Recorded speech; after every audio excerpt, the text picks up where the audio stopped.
Hello, I want to share with you a few practical ways that you can help to keep fear in check and bring your bravest self to the challenges that this crisis has brought into our lives. I know right now that many of us are feeling overwhelmed, and we have moments throughout the day where we wonder how we're going to deal with all of the uncertainties and all of the challenges that we face.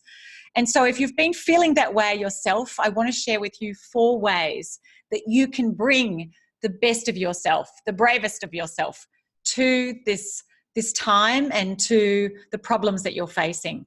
Firstly, I want you just to embrace your own humanity. You know, we are emotional creatures. We emote before we even reason. So if you find yourself feeling anxious or stressed or overwhelmed or sad or resentful, all of those emotions are valid.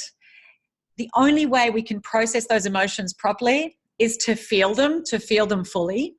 And a few things can help you move through that process more quickly.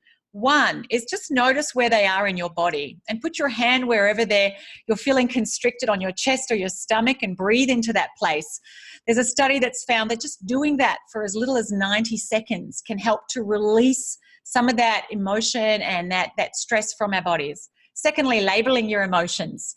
By labeling our emotions, we help to activate the thinking part of the brain, so we can really harness our full cognitive horsepower to bring our sharpest thinking to the challenges. And finally, just be compassionate with yourself. In those moments when you're feeling stressed out or you're not feeling who you want to be kind to yourself. Practice just speaking to yourself in a kind voice. That helps too. The second key thing is to ground yourself in self-certainty. What do I mean by that? Well, when the winds blow, oak trees take deeper roots. And right now, we need to really ground ourselves in the values and the attributes that we want to embody as a person and as a leader. So for you, that may be courage, it may be optimism, it may be empathy, it may be purpose and service, generosity. Think about who is it that you want to be as a person and as a leader right now. If you're leading a team of people, you really need to show up with deliberate calm and unbounded optimism. So ground yourself in those traits, in those values. Take time to do that at least once a day, and that will help you show up in that way.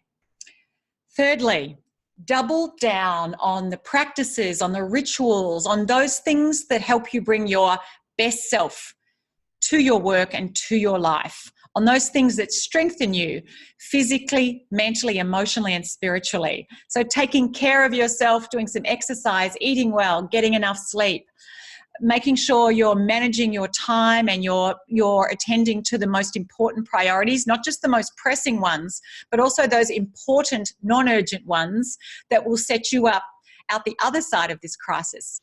Emotionally, staying connected to the people around you. Yes, we may need to practice social distancing, but we need to be really socially connected to people emotionally.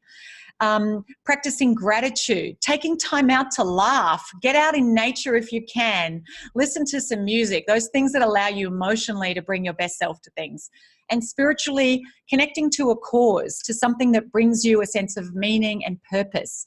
People who are connected to a sense of purpose and can view this situation through how they can derive meaning from it and contribute to it in a meaningful way are able to weather it better and be more resilient.